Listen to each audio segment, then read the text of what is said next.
Hello and welcome to the first PowerPoint of the carbonyls topic.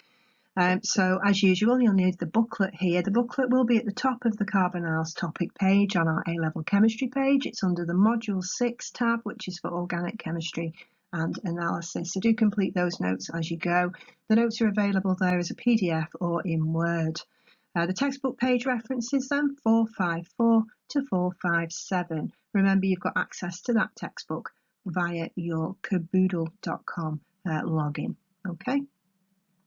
Now, just worth a mention here, as usual, the PowerPoints are saved on the topic pages. So this is on the carbonyls topic page, but also we've saved it as a video. So the video is on YouTube and a link to that video is also there on the topic page. So you can either watch this on the PowerPoint or the video, whichever is best for you and your device. Now, when I ask you to stop during the presentation to have a go at answering some questions, I'm just going to simply say pause or stop and then press play to restart. But obviously, if you're in the PowerPoint, I think that really will mean that you'll have to stop the slideshow and then restart the slideshow so that you can then click to reveal those answers, if that makes sense. Okay. So as usual then, as you work through the topic anyway, do pause for reflection when suggested and you know, any time that you need to really, to process what you're learning. And obviously if you need help or clarification, email your tutor or you can ask for that help on Teams. Okay, so let's make a start then. Let's warm our chemistry brains up then. Can you name the following functional groups and can you name the following molecules? So just pause, try to answer and then press play to check your answers. Right, so how did you do? So question A, C double bond O in the middle of a chain is a ketone. For B, the C double bond O adjacent to an oxygen is an ester. C double bond C is an alkene. C double bond O at the end of the chain, so there's the hydrogen adjacent there, is the aldehyde. And the answer to E is an alcohol. Now just pause here for the alcohol. Really important when you find an alcohol in a molecule that you go a bit further and that you classify it either primary, secondary or tertiary, because that's really important because we know when we oxidize those alcohols, it will very much depend on the classification of the alcohol as to what product you will get. Okay, so really functional groups for alcohols, you would say primary, secondary or tertiary. Okay, and then functional group F then is an amine. We've not studied those officially yet, but you might have come across those in biology if you do biology already. Okay, so they're coming up in Module 6. So knowing your functional groups is really important. Remember, the functional group determines the chemical characteristics of that molecule. And we can see here at the molecules below that you can have more than one functional group in a molecule. So you need to treat the functional groups separately. They can do their own thing, their own type of reaction, and you know, we'll look at that further today. So let's have a look at naming the molecules then. The one on the left, remember your first job is to find the longest continuous chain of carbons. So for this one we've got 1, 2, 3 and 4. So the parent alkane name would be butane. Now, it's not just butane, we've got two functional groups on there. So we've got our C double bond O, and if we look, it is at the end of the chain, so that's our aldehyde. And then we've got our chlorine here that is on this carbon. So we've got a haloalkane there as well. Now, remember with haloalkanes, the halogen comes at the start of the name, so the end of the name here is going to be for our aldehyde. So butane, take off the E and then we'll replace that with al. Okay, the aldehydes end in al. And then the chlorine then, well, we've got to be clear about the number in here. This has to be carbon number 1. So the chlorine is on carbon number 2.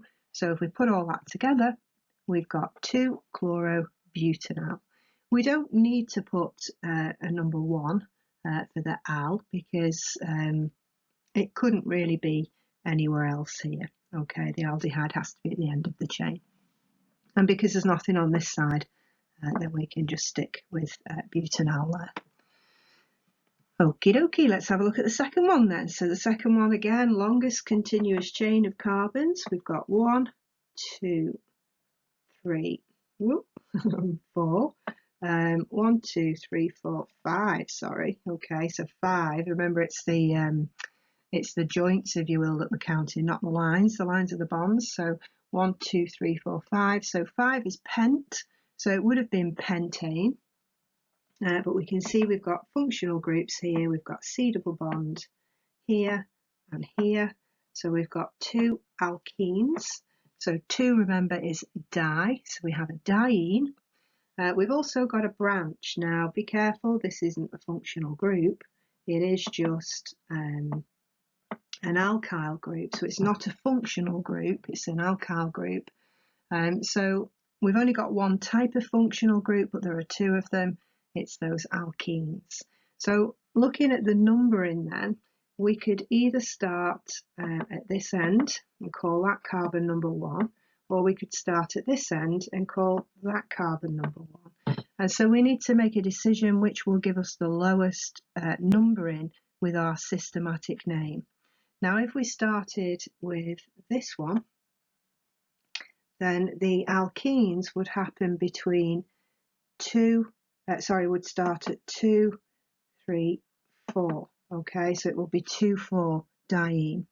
If we go from right to left, so we're starting here now, our alkenes will be on carbons 1 and 3. So 2 plus 4 is 6, 1 plus 3 is 4, so we're going to start at this end with our numbering. Okay, so 1, 2, 3, 4, 5, so it's pent 1, 3 diene, but don't forget you've got that methyl group, and that methyl group will be on carbon number 3. Okay, so putting all that together, that gives us 3 methyl pent 1, 3 diene. Now notice here the convention, you've got dashes between the number and the word, and you've got commas between the numbers. Okay, the last one then, a little bit longer. So again, we've got our longest continuous chain. So we've got 1, 2, 3, 4, 5, 6, 7, 8. Now, remember you do have to check out the branches. If I'd have gone up here, that would have only given me 7. If I went down there, that would still give me 8. So my longest chain is 8, so my parent alkane is octane.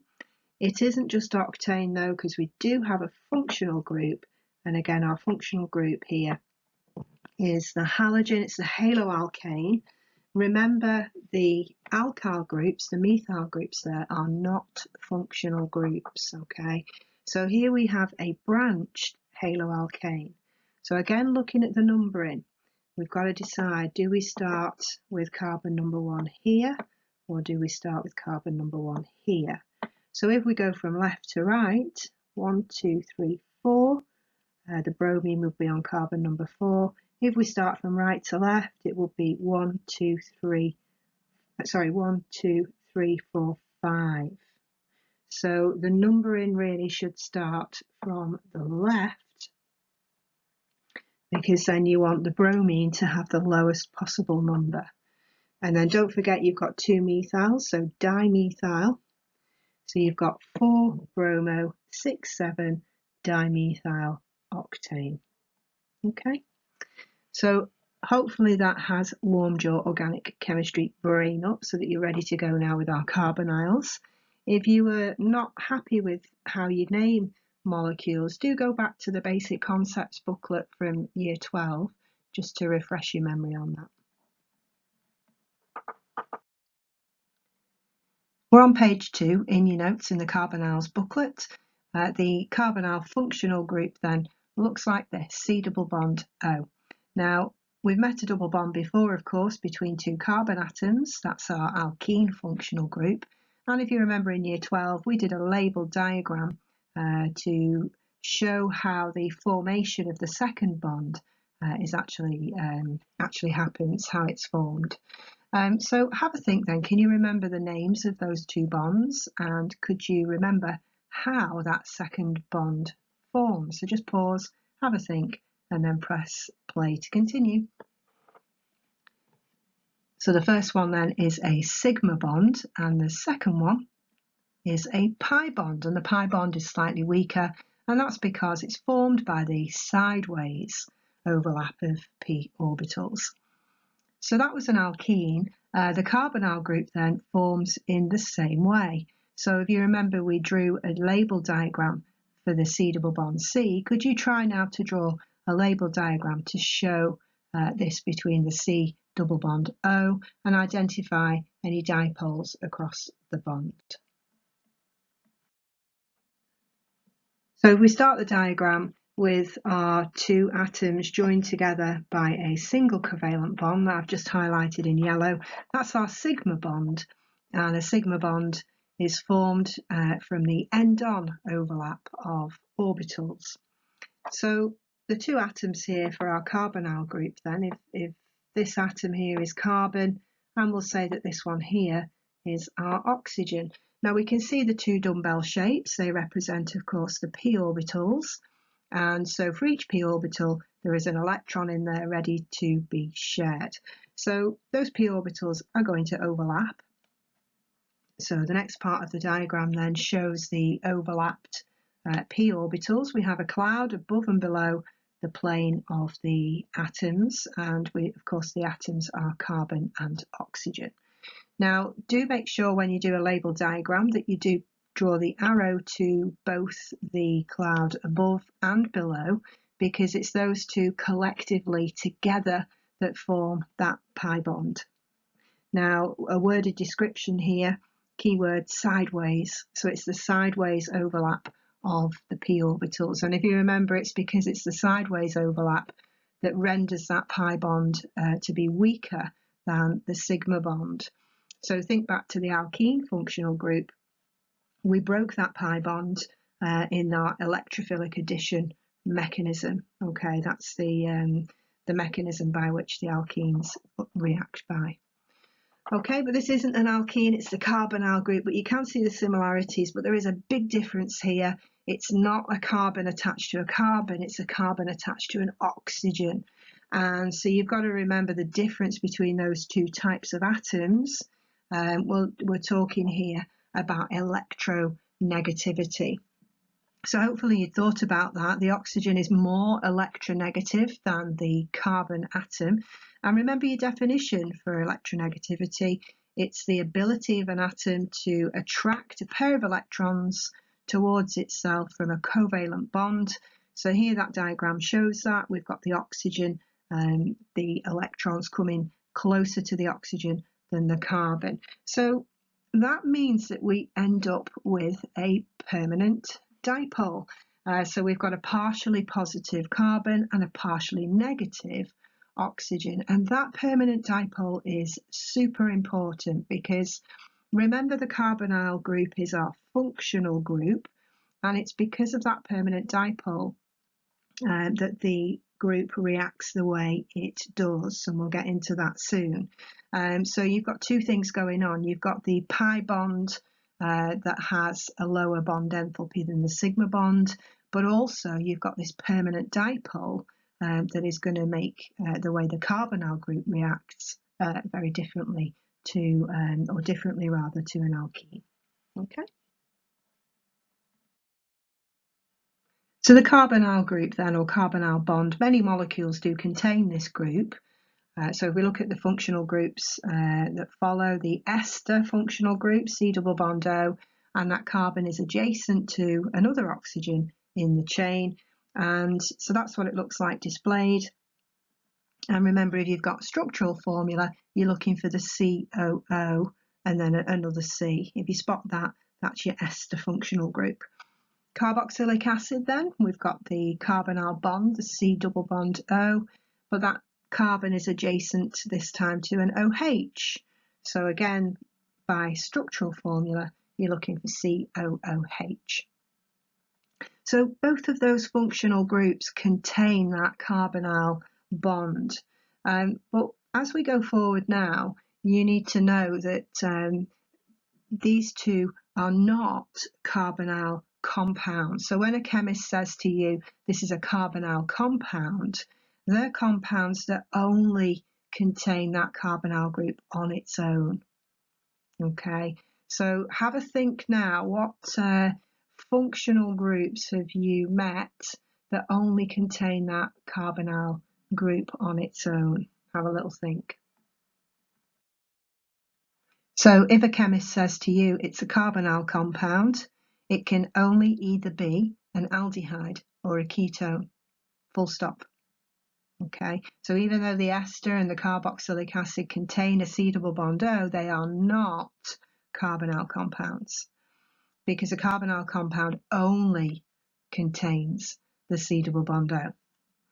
All right, so the two types of carbonyl compounds, aldehyde and ketone. So let's just have a think about the similarities and differences. So they're the same because they contain the C double bond O. The difference is the position of that C double bond O. So in an aldehyde, it's at the end of the carbon chain. So I'll just pause here so you can make notes.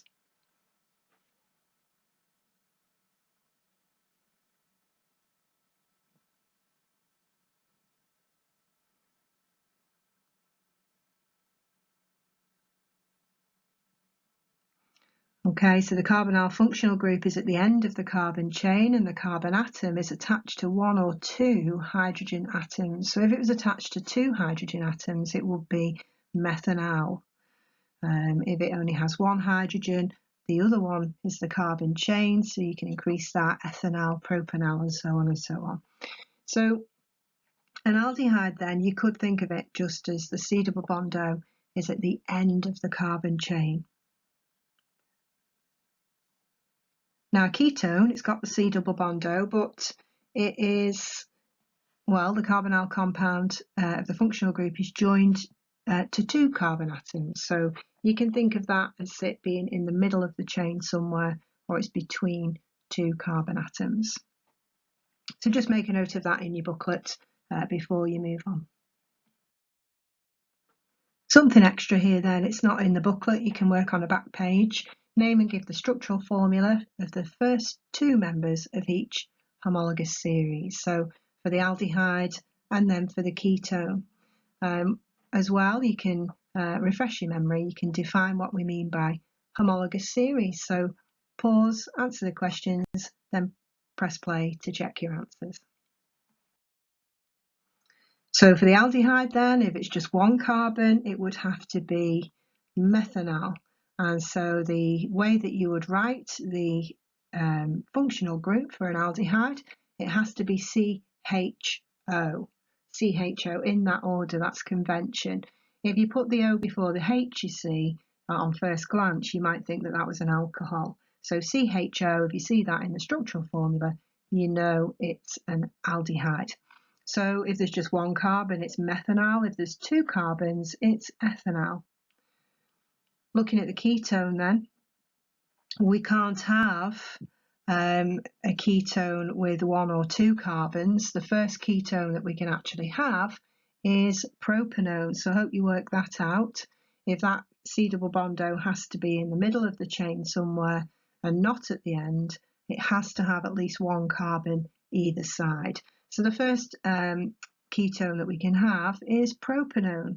And then if we add another carbon on, it will be butanone. Now, obviously, as the chain length gets bigger, we're going to need to number where that C double bond O is. But at the moment on butanone, it could only be on carbon number 2. If they asked you to name that systematically and you put butan 2-one, then that's okay. In fact, that is systematic because you're specifying the position. That would be correct.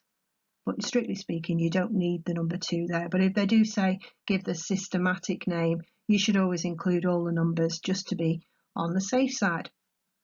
Now, homologous series then, we've had the aldehydes and the ketones. The definition of the homologous series then, if you remembered, a series of compounds with the same functional group, but each successive member differs by a CH2. And if you actually look at those examples now, you can see that's true. Okay, the ethanol, if you add up or if you see the difference there, you have got an extra CH2, and the same with the butanone, we've snuck in that CH2 there. So it does work, that definition. It is one that could be asked for in the exam, so do make sure, like with all your definitions, that you have learned them. Okay. We're on page 3 of your notes now, an opportunity just to check that you're okay to draw and name some compounds, so carbonyl compounds, the aldehydes and ketones. So just pause here, have a go at the questions to halfway down the page, and then press play again to check your answers. Okay, so how did you do? We got butanol, so 4 carbons, it ends in Al, so it's an aldehyde, so the carbon to oxygen double bond is on the end of the chain. Don't worry if you've not drawn it as shown, it's zigzagging there because that's how ChemDraw draws it, but also it respects the bond angle as well. But you could have just drawn it straight across, no problem. You could have drawn it in skeletal formula or structural as well. Okay, pentan 3-one, so the end of the name is -one, so it's a ketone. So our C double bond O is going to appear somewhere in the middle of the chain, or it'll have a carbon either side. Now the parent alkane was pentane, so 5 carbons, and the C double bond O is on carbon number 3. So again, you know, it's a bit of a cheeky draw in this one. It's a bit of a hybrid between structural and displayed, because the 2 terminal carbons have just been drawn as a CH3, whereas the 2 CH2s have displayed every atom, every bond. So, you know, you'll see this type of drawing in textbooks and that, which is why we're showing it here. If you're asked to draw them in the exam, as long as it's an unambiguous structure, you're fine. Okay, so pentan 3-one there. Okay, question 3, you've got an alicyclic molecule. So questions 1 and 2 were aliphatic. Number 3 is alicyclic. You've got this ring structure.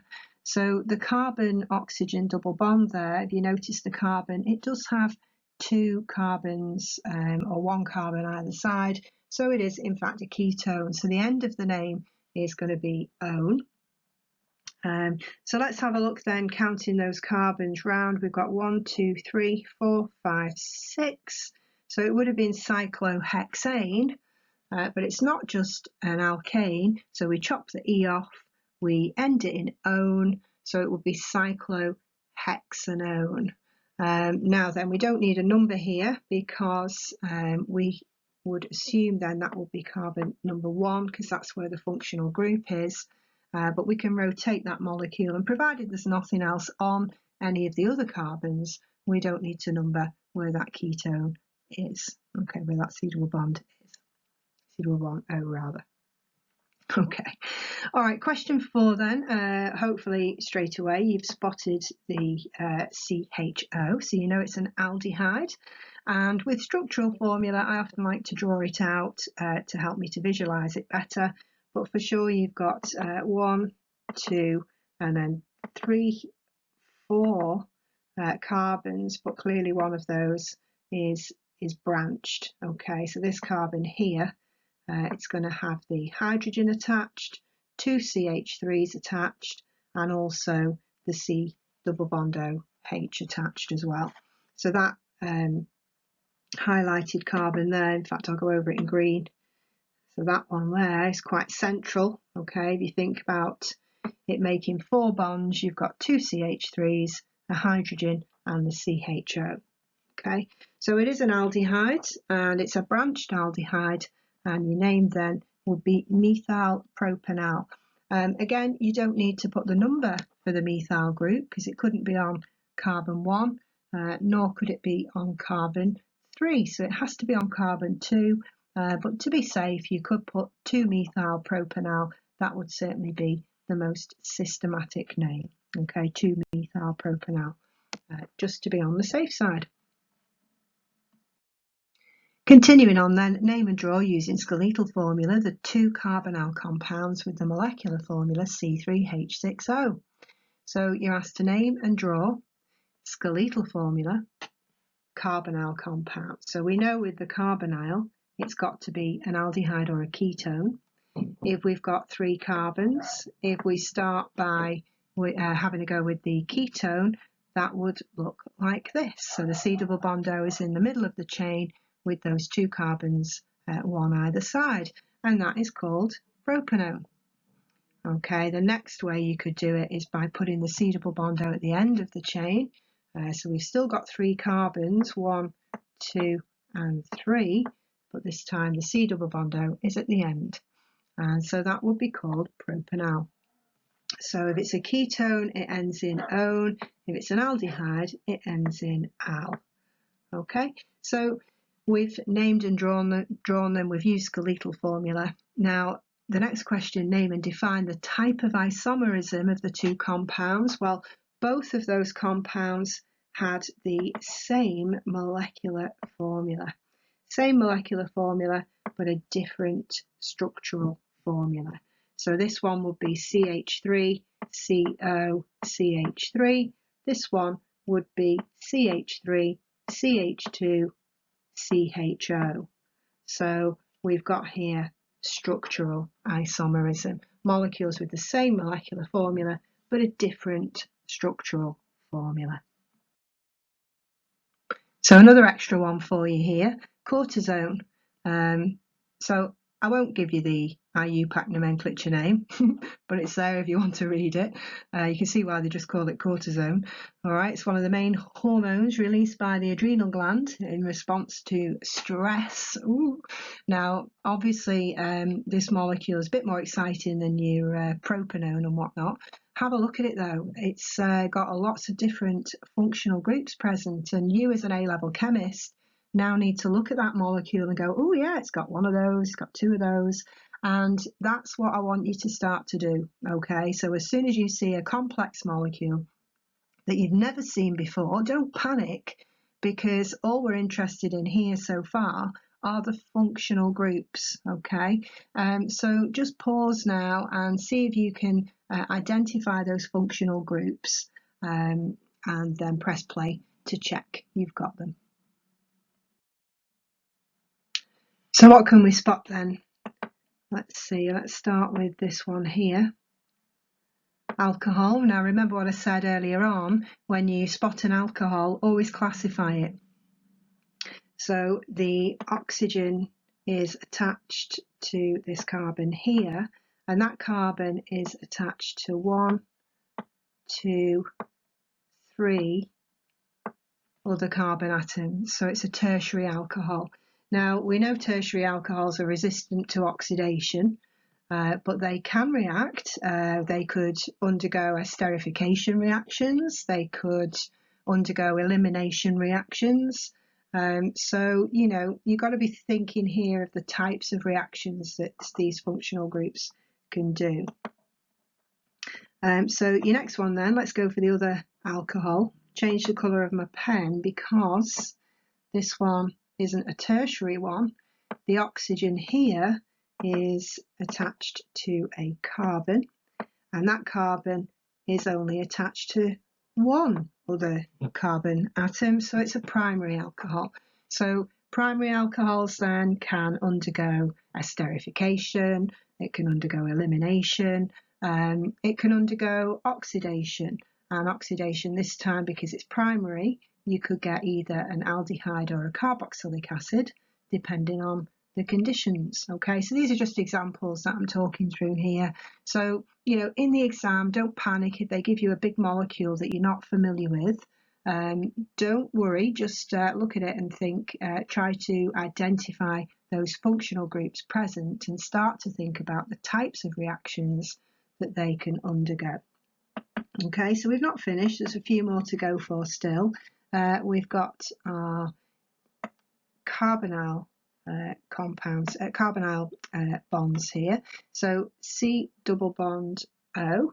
All right, now that carbon there has got a carbon either side, so it's a ketone rather than aldehyde, and so is that one. So the carbon is attached to 2 other carbons there, and so is that one. Okay, so they're all the C double bond O in the middle of a chain. They're the ketones, and then last but not least, we've got this one here, which is our good old alkene. Okay, so again with the alkene, you can think about the type of reactions that they undergo. They will always undergo electrophilic addition reactions, so that's your mechanism. And there are 4 reactions, remember, that you're expected to know in particular. Okay, so primary and tertiary alcohols, ketones and alkenes. So we will look at the type of reactions ketones will undergo shortly. The hyperlink below then is for a video, so you can watch that. That's all about the formation of carbonyl compounds, where I take you through how to write the equations and what the correct conditions and reagents are to make an aldehyde and a ketone. So it's really good revision of year 12. Once you've watched that, you can use the remainder of this PowerPoint just to check your notes on pages 3 and 4 that you've completed the boxes correctly. At the end, there's reference to a half equation. Don't worry too much about that, but if you are interested, you can click on the hyperlink to the video at the end. That'll show you how that half equation was made. But like I say, don't worry too much because we do that in module 5. Okay, so once you've finished that, have yourself a little break and check you're happy with what you've learned so far, and then you can start the second PowerPoint, which is all about the reactions of carbonyl compounds.